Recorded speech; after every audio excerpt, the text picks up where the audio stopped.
Hello everyone. आज का हमारा सवाल है geometry and magnetic behaviour of the complex NiCO whole 4 is.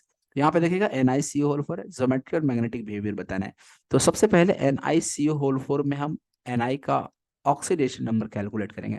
तो Ni को हम x मान लेते हैं। CO कार्बोनिल जो है ये न्यूट्रल लिगेंड होता है, तो इसलिए जीरो इक्वल टू जीरो, यानी x का वैल्यू क्या आ जाएगा, जीरो। मीन्स निकेल का जो ऑक्सीडेशन स्टेट है वो जीरो ही रहने वाला है। तो सबसे पहले हम क्या करेंगे, निकेल का इलेक्ट्रॉनिक कॉन्फ़िगरेशन ड्रॉ करेंगे। आर्गन 18, ये 4s2 3d8 हो जाता है। 3d8, 1 2 3 4 5 6 7 और ये हुआ 8। ठीक है, अब यहाँ पे निकल आपका जीरो स्टेट में, तो कोई भी इलेक्ट्रॉन निकालने की जरूरत नहीं है। बट यहाँ पे हम क्या देख रहे हैं, सीओ जो है वो आपका स्ट्रॉन्ग फील्ड लिगेंड होता है, और हमें पता है स्ट्रॉन्ग फील्ड लिगेंड के केस में इलेक्ट्रॉन का पेयरिंग हो जाता है। इसलिए ये जो इलेक्ट्रॉन दिख रहा है ये आपका पेयरिंग में चला जाएगा। एक्चुअली में इसको हम इस तरह से कुछ लिखना चाहिए था हमें। 3d8 को हम ऐसा, और ये 4s आ जाएगा। ये 4s होगा, ये 3d होगा। यहाँ पे 1 2 3 4, ये 5, ये 6, ये 7, ये 8। तो यहाँ पे 4s2 3d8 का स्ट्रक्चर कुछ इस तरह से होगा। ये निकल है, यहाँ पे क्या होगा, ये इलेक्ट्रॉन यहाँ आएगा और एक और इलेक्ट्रॉन यहाँ पे, मतलब यहाँ पे पेयरिंग हो जाता है।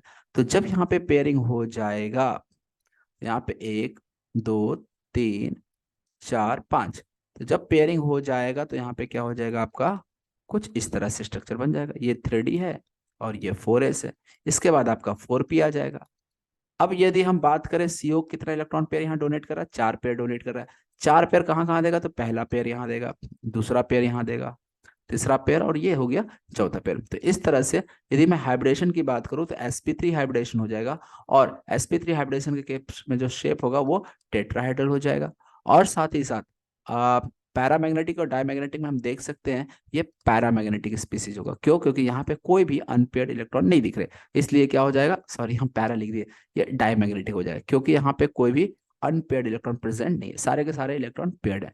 तो देख लीजिए यार, आंसर क्या हो जाएगा इस सवाल का। सबसे पहला तो टेट्राहेड्रल होना चाहिए, तो ऑप्शन बी और डी में दिख रहा है।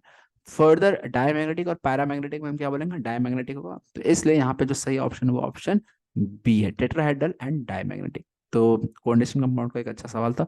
Hope you understand this question. Thank you for watching video.